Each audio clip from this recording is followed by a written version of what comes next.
tutasonga mbele kidogo. Je vais essayer d'ouvrir un peu ce passage. Nitapenda nifungue hii shairi. Je vais vous donner des détails importants par rapport à ce qu'on appelle la prière de notre Père. Na nitafafanua maana ya hii maombi ya baba yetu. Et puis je vais nous donner 2 ou 3 choses qui arrivent lorsqu'on prend la prière sérieusement. Na nitakupatia vitu 2 ama 3 ambao vinafikiaka wakati ambapo unachukua maombi kabisa na maana. Alléluia. Amen. Vous savez, nous négligeons les choses parce que nous ne comprenons pas leur importance. Unajua tunazarawaka mambo kwa kuwa hatujua maana wake. Nous ne faisons pas les choses convenablement parce que nous ne savons pas le bénéfice ou les avantages qui découlent de leur exercice. Unajua tunakuwaka hatujue nguvu ama tunazarau mambo fulani kwa kuwa hatujue matokeo ama faida ambayo inatokea mwa ile kitu ambayo tunaweza zoea kufanya. J'aimerais nous expliquer ce qui se passe dans le monde spirituel lorsque nous prions sérieusement. Na nitatamania niwafafanulie nini ambayo inapitikana katika ulimwengu wa roho wakati tunaomba kabisa. Je ne serai pas en train de nous parler d'une prière superficielle. Siko nazungumza ama sitazungumzia maombi ya juu juu tu. Mais je serai en train de parler de ce qu'on appelle l'autel de la prière. Lakini nitazungumzia kuhusu madhabahu ya maombi. Quand vous étudiez la vie de Jésus, na unapojifunza maisha ya Yesu, Jésus était un homme de puissance et de miracle. Yesu alikuwa mtu wa miujiza na nguvu. Jésus était un homme qui a étonné sa génération. Yesu alikuwa mtu ambaye alishangaza kizazi yake. Et jusqu'aujourd'hui nous parlons de sa vie. Mpaka leo tunazungumzia maisha yake. Nous parlons de ce qu'il avait fait. Tunazungumzia aliyoifanya. Et nous enseignons ce qu'il avait enseigné. Na tunafundisha aliyofundisha. La puissance de Jésus nguvu ya Yesu ne vient pas du fait qu'il est venu simplement du ciel. haitokane na gisi alitoka tu mbinguni. Parce qu'il n'est pas le seul qui était venu du ciel. Kwa kuwa si pekee aliyetokea mbinguni. Alléluia. Amen. Parmi le secret de la puissance de Jésus, miongoni mwa siri za nguvu ya Yesu, la Bible dit ceci. Biblia inasema hivi: avant que le soleil ne se lève, kabla jua iamke, Jésus s'est retiré dans un lieu secret. Yesu alikuwa anaenda mahali pa kufichama. Il s'est retiré dans les lieux déserts. Alikuwa anaenda jangwani. Avant de commencer sa journée, kabla aanze siku yake, Jésus priait sérieusement. Yesu alikuwa akiomba kabisa.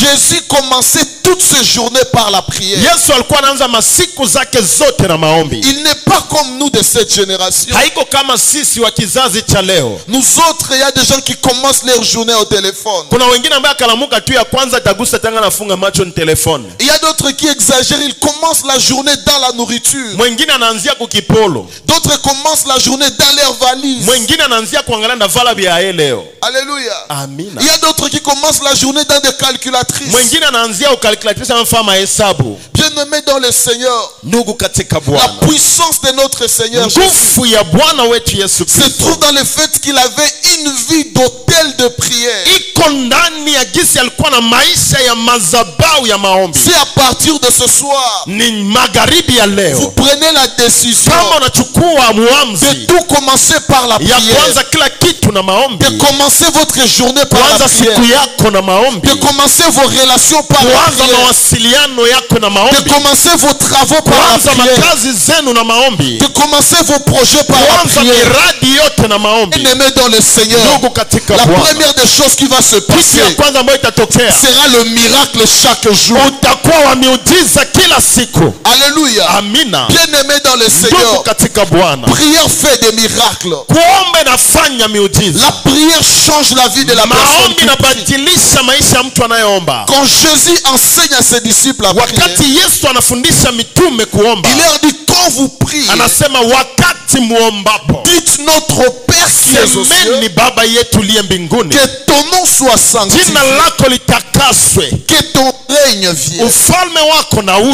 Notre Père baba yetu ramène à la paternité. inatupeleka ku ubaba, Que uzazi. ton nom soit sanctifié Jina lako litakaswe nous ramène à la divinité. inatupeleka ku uungu, Que ton règne vienne na ufalme wako uje nous ramène à la royauté. inatupeleka mu ufalme. Cela veut dire ceci. Ni kusema Quand hivi, vous priez, unapoomba vous activez trois choses. unakuwaka unafungua mambo tatu: La paternité de Dieu, ubaba wa Mungu, la divinité de ton Père uungu wa baba et yako, la royauté de ton na Dieu. ufalme wa Mungu wako. J'aimerais dire ceci à une personne. Nitaka ambia mtu mmoja, Chaque fois que tu pries, wakati wote unapoomba Dieu va se révéler à toi comme ton Mungu Père. atajifunua kwako kama baba. Chaque fois que tu pries, Wakati wote unaomba, l'Éternel va se wa manifester milele comme ton Dieu. atajionyesha kwako kama Mungu. Chaque fois que tu pries, Wakati wote unaomba, l'Éternel va se révéler comme le wa roi. milele atajifunua kama mfalme kwako. Alléluia. Amen. La manière d'enseigner la prière à ses disciples, Na namna ya kufundisha maombi kwa mitume wake, Jésus ramenait ses disciples à ceci. Yesu alipeleka mitume wake kwa hiki: Quand vous priez, wakati muombapo vous grandissez dans la relation que vous avez avec Dieu comme Père. mnakomaa ndani ya mawasiliano ambayo uko nao na Mungu kama baba. Vous grandissez dans l'intimité que vous avez avec lui comme Dieu. Unakomaa katika urafiki wa sana ulio nao na Mungu kama Mungu, Et vous invoquez son règne comme un na roi. unaalika utawala wake kama mfalme. Alléluia. Amina. Dans Matthieu 17, Ndani ya Mathayo 17 on nous parle d'un homme watuzungumzia kuhusu mtu qui avait un enfant malade. aliyekuwa na mtoto mgonjwa, Et la Bible dit que cet enfant était lunatique. na Biblia inasema kwa mtoto alikuwa na kifafa. Et cet enfant qui était lunatique, Na huyu mtoto aliyekuwa na kifafa, la Bible dit que sa maladie Biblia inasema hii ugonjwa yake le faisait souffrir cruellement. ilimtesa kweli kweli. Quelquefois, il est jeté dans l'eau. Wakati mwingine alikuwa anaangukia mu maji, Autrefois, il est jeté dans le feu. wakati mwingine anaanguka mu moto. Alléluia. Amen. Suivez-moi très bien. Unifuate vizuri. L'enfant est malade. Mtoto ni mgonjwa, Il est lunatique ou épileptique. anakuwa na kifafa.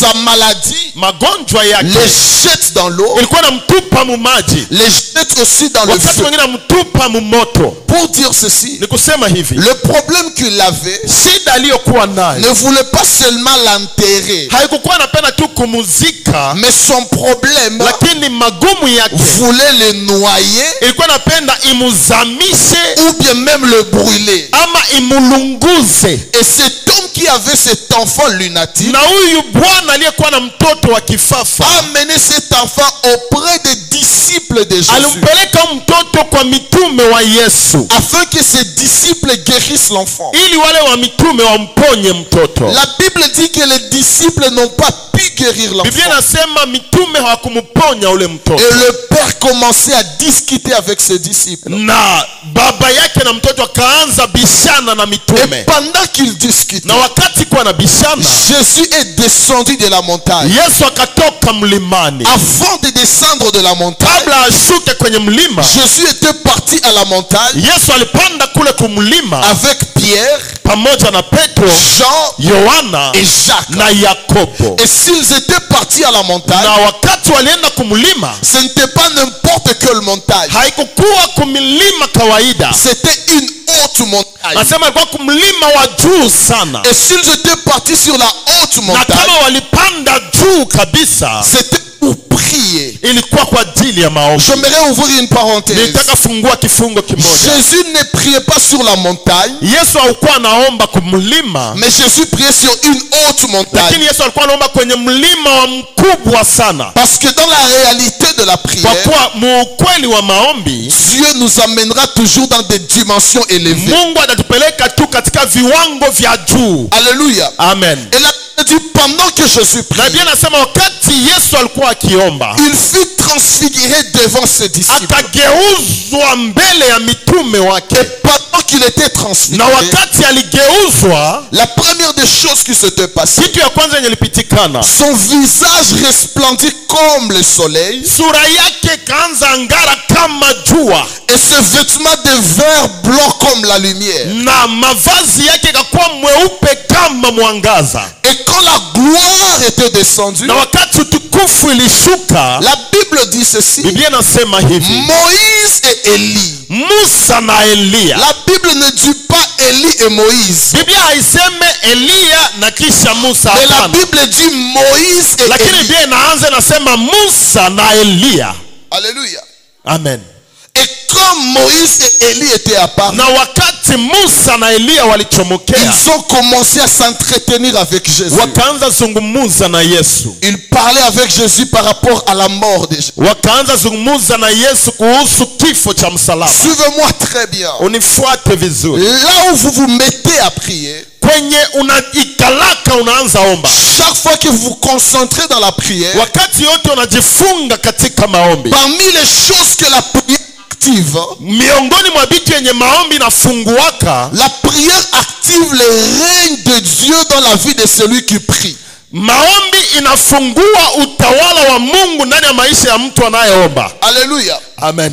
Chaque fois que vous vous mettez à prier, wakati yote ambao unaingia mu maombi, chaque fois que vous cherchez la face de Dieu dans la prière, unatafuta uso wa Mungu ndani ya maombi, il y a le règne de Dieu qui vient. kuna utawala wa Mungu ambao unashuka. Voilà pourquoi lorsque Jésus apprenait ses disciples à prier, ndio maana wakati Yesu alifundisha mitume wake kuomba, il leur a dit ceci: akawaambia quand vous hivi, priez, munapoomba ceci, mseme hivi, que ton règne na vienne. ufalme wako uje. Bien-aimé dans le Seigneur, Ndugu katika Bwana, avant la fin de ces 21 jours, kabla mwisho ya siku le règne de Dieu va venir dans ta maison. utawala wa Mungu utaingia mu nyumba yako. Le règne de Dieu va venir dans ton Utawala travail. utaingia mu kazi Le yako. règne de Dieu va venir dans ta santé. Utawala utaingia mu afya yako. Le règne de Dieu va venir dans tes Utawala wa Mungu business. utaingia mu uchumi Le yako. règne de Dieu va venir dans tout ce que tu Utawala wa fais. Mungu utaingia mu vyote Parce que tu ne unayofanya. peux pas invoquer Dieu Wajua huwezi alika Mungu et que Satan vienne régner. na kisha shetani nyuma Tu ne akuye peux pas tawala. invoquer Dieu Huwezi alika et que la Mungu maladie continue kisha à régner. magonjwa ndio yaendelee Tu ne peux kutawala. pas invoquer Hauwezi Dieu alika et que la Mungu crise continue à kisha régner. ukosefu uendelee Tu ne peux pas kutawala. continuer à invoquer Dieu Hauwezi endelea kualika et que Mungu les ennemis continuent à ndio régner. maadui waendelee Tu ne peux kutawala. pas invoquer Hauwezi Dieu alika et que la Mungu médiocrité continue à régner.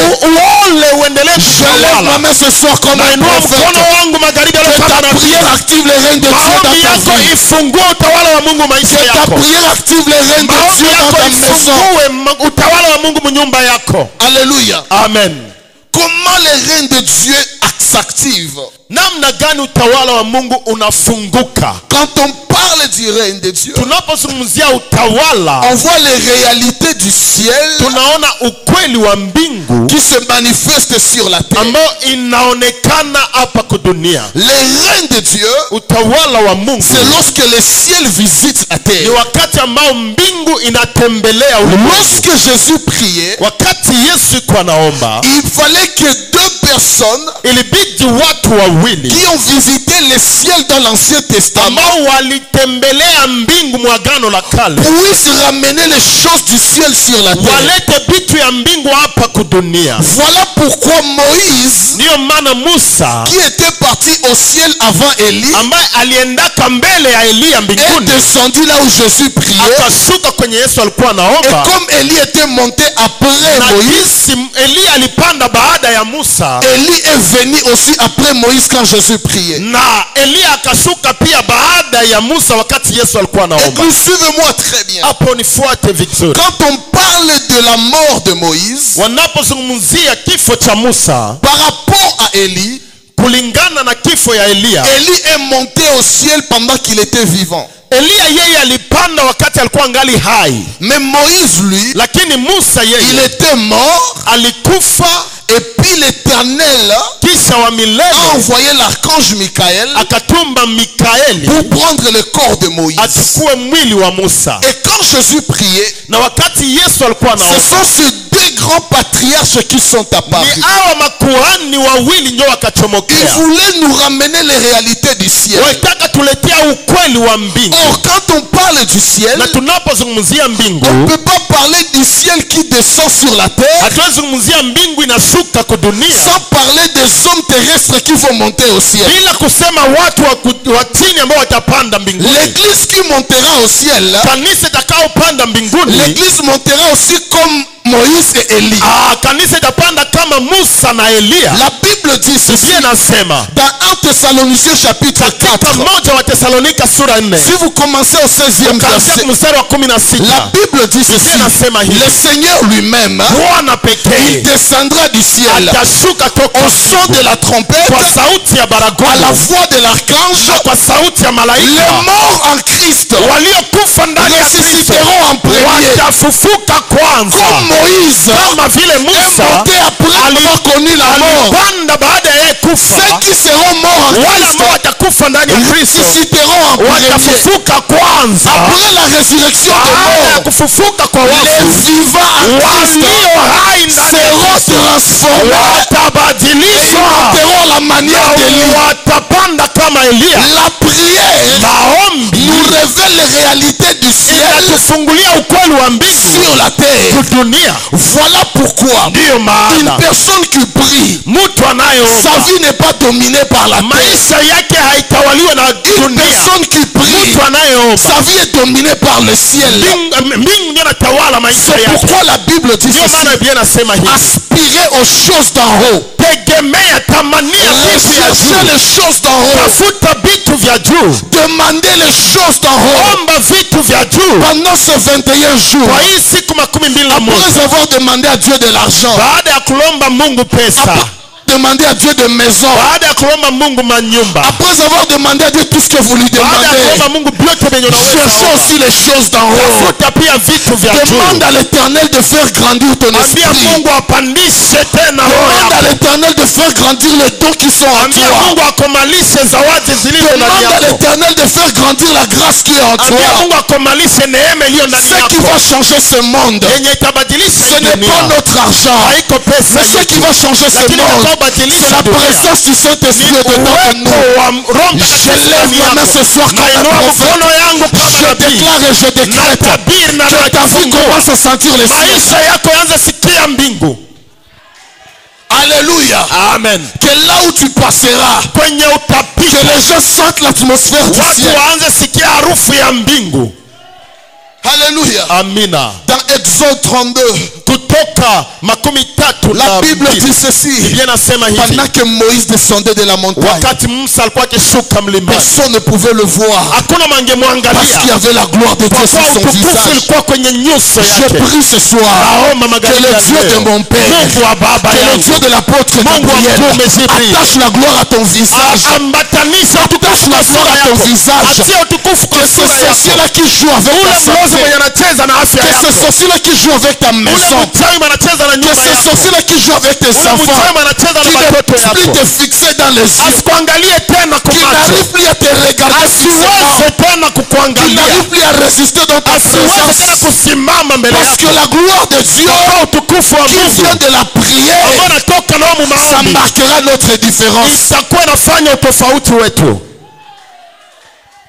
Alléluia. Amina. Est-ce que je peux parler à quelqu'un? Est-ce que je peux parler à une personne? Bien-aimé dans le Seigneur, lorsque nous prions, il y a le règne de Dieu qui vient. Écoutez cette deuxième chose. Quand vous lisez Apocalypse chapitre 11, on parle de deux témoins qu'on appelle aussi les deux oliviers. La Bible dit ceci: l'un a la capacité de changer l'eau en sang, l'autre a la capacité de faire descendre le feu du ciel.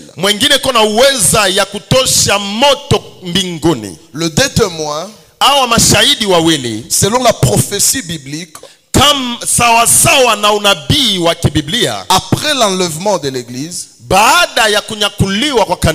ils vont revenir en Israël afin de témoigner Christ, afin que les Juifs aussi croient en Jésus. La réalité de deux témoins, c'est quelque chose qui concerne le futur de l'église.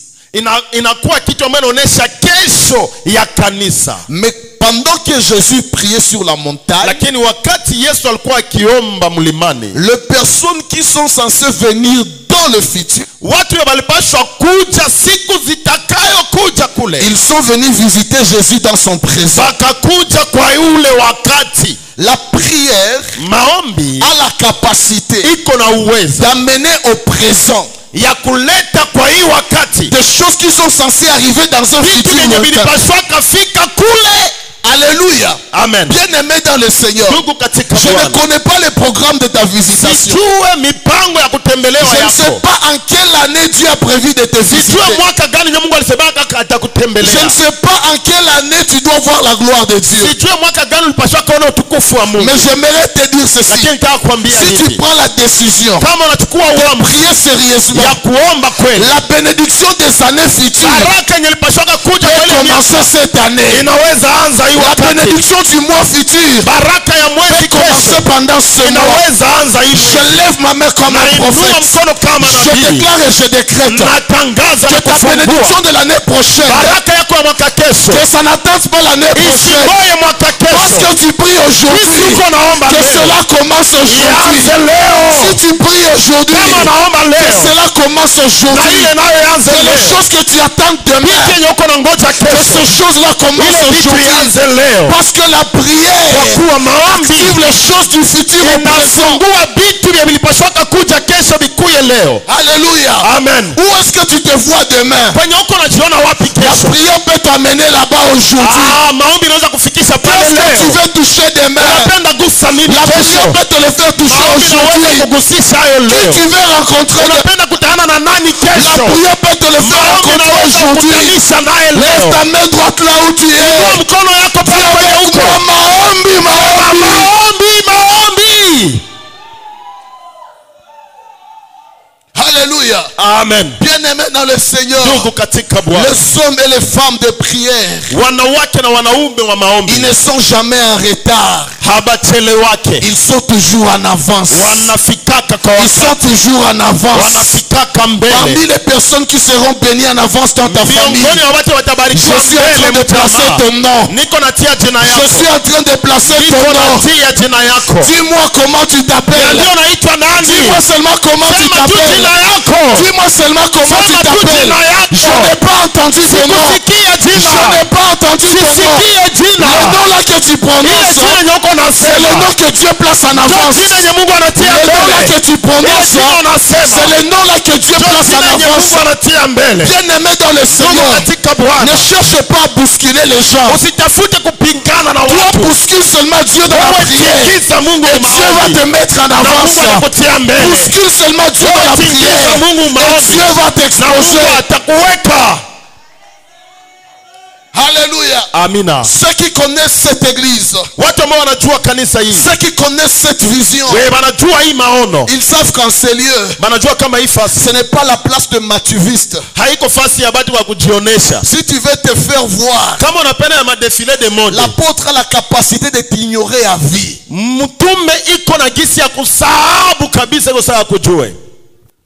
Alléluia. Amen. La clé de la faveur, c'est quand tu bouscules dedans la prière. Quand tu cherches la face de Dieu. Tu ne te soucies de la vie des personnes.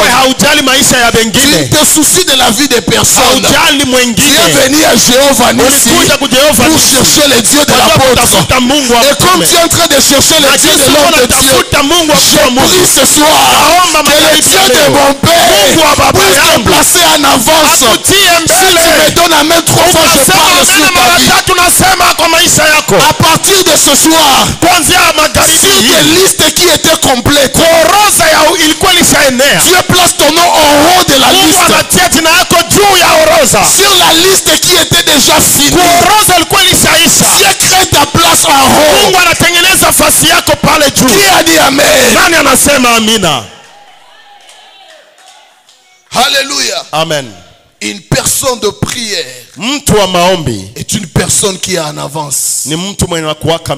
Suivez-moi maintenant très bien pour terminer. Pendant que Jésus priait, wakati Yesu kwa naomba, la Bible dit ceci. Biblia inasema hivi. Premièrement, kwanza, son visage sura yake a resplendi comme le soleil. Ikang'aa kama jua. Ses vêtements mavazi yake sont devenus blancs comme la lumière. ikakuwa nyeupe kama vile theluji. Eliya, Moïse, Musa sont apparus. wakachomokea. Ça c'est à la montagne.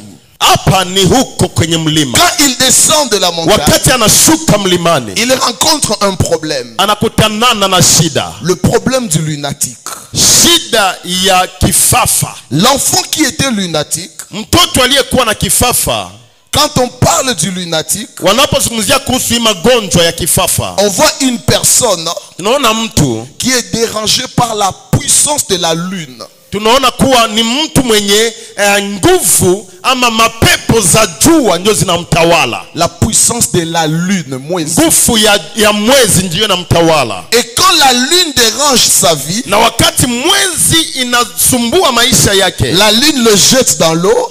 Mwezi inamtupa ndani ya bahari. La lune le jette aussi dans le feu. Na kisha tena mtupa mumoto. Vous savez pourquoi les disciples n'ont pas pu guérir cet enfant? Unajua juu ya nini mitume hawakuponesha huyu mtoto? Plus tard Jésus va parler du jeûne et de la prière.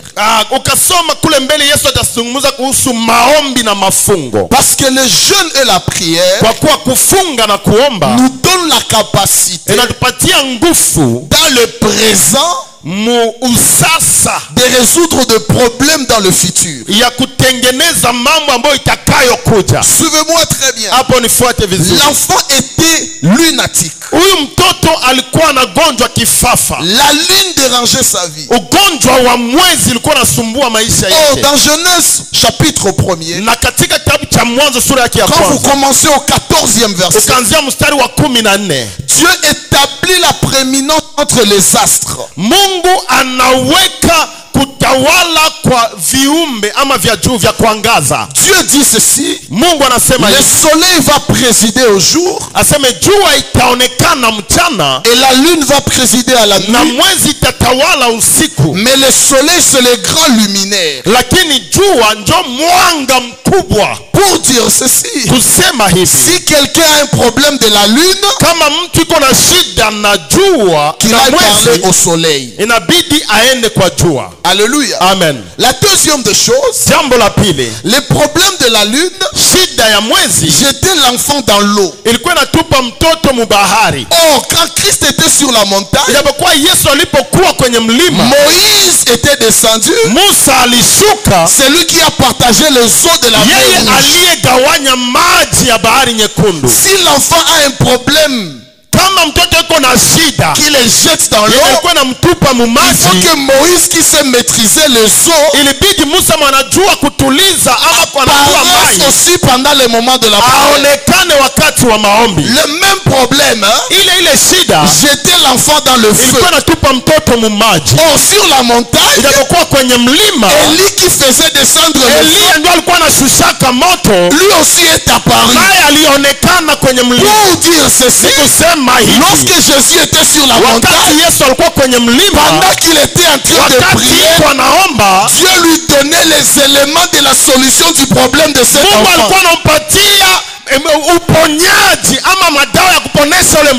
Alléluia. Amen. Le problème de la lune se résout par le soleil. Le visage de Jésus resplendit comme le soleil. Quand la lune le jette dans l'eau, il y a Moïse qui peut maîtriser l'eau. Quand la lune le jette dans le feu, il y a Élie qui maîtrise le feu. J'aimerais dire ceci à quelqu'un. Chaque fois que tu pries, le ciel te donne la capacité de résoudre des problèmes qui sont devant toi. Bien-aimé dans le Seigneur, même si Pierre ne comprend pas, Et il est en train de dire, Seigneur, il est bon que nous soyons ici. Nous allons bâtir 3 tentes. Une tente pour toi, une autre pour Moïse, une autre pour Élie. Jésus pouvait dire à Pierre, ce que tu as vu n'a pas de place à la montagne. Son importance, c'est au bas de la montagne. Bien-aimé dans le Seigneur, pendant que tu pries au Seigneur, le mouvement que tu fais dans la prière, ton voisin ne peut pas le comprendre. Mais le sorcier de ta famille, quand tu vas descendre, ils vont sentir la puissance, ils vont sentir l'onction, ils vont sentir la puissance, ils vont sentir l'onction. Je lève ma main ce soir, pendant que tu vas sortir de cet endroit, que le problème qui a longtemps duré, que ce problème prenne fin, que le problème qui t'a longtemps dérangé, que ce problème prenne fin. La Bible déclare, Jésus a appelé l'enfant, et quand l'enfant était venu, il a parlé sévèrement aux démons. Et la Bible dit ceci, au même moment, les démons quittaient l'enfant. Au même moment, les démons quittaient l'enfant. Cet après-midi, pendant que tu seras en train de prier, il y a des problèmes qui vont quitter ta maison. Il y a des maladies qui vont quitter ton corps. Il y a des crises qui vont quitter ta vie. Il y a des malédictions qui vont libérer ta vie. Quelqu'un dit avec moi, Maombi.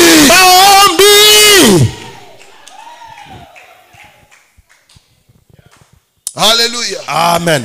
Bien-aimé, Ndugu, jouez avec tout, cheza na kila kitu, mais ne jouez pas avec la lakini prière. hapana cheza na maombi. Blaguez avec tout le monde, Fanya mizaa na kila mtu, mais ne blaguez pas avec une lakini femme de hapana prière. mizaa na mwanamke wa maombi. Blaguez avec tout le Fanya monde, mizaa na kila ne mtu, blaguez pas avec un homme hapana de fanya prière. mizaa na mwanaume wa Tu ne maombi. peux pas comprendre son présent, Hauwezi elewa kukua yake ile mais wakati, dans le futur, lakini kesho il y a des yake problèmes qu'il pourra résoudre kuna vitu ambavyo anaweza que tengeneza personne n'a pas pu yenye résoudre avant mtu lui. hakuweza kutengeneza kabla yake.